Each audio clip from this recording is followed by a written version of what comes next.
30 வருஷ பயங்கரவாதம் காரணமாக இந்த நாட்டில் எல்லோரும் மிகவும் வேதனை பட்டார்கள். முக்கியமாக எமது தமிழ் சகோதர மக்கள் பட்ட கஷ்டம் நஷ்டம் வேதனை சோதனை சொல்ல முடியாது. யார் என்ன சொன்னாலும் எப்படி சொன்னாலும் பயங்கரவாதிகளுக்கு எதிராகவே யுத்தம் செய்தோம்.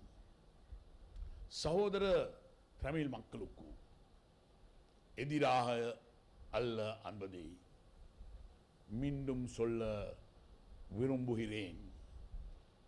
வெளிநாட்டில் வாழும் தீவிர போக்குள்ள சிலர் மீண்டும் இந்த நாட்டில் பயங்கரவாதம் உருவாக முயற்சி செய்கிறார்கள்.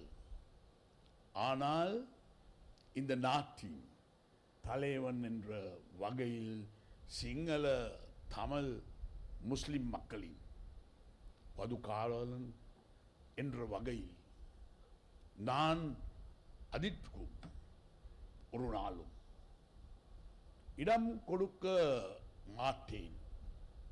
தவறான பிரச்சாரம் மூலம் எமது நாட்டை யாரும் அவமதிக்க வேண்டாம்.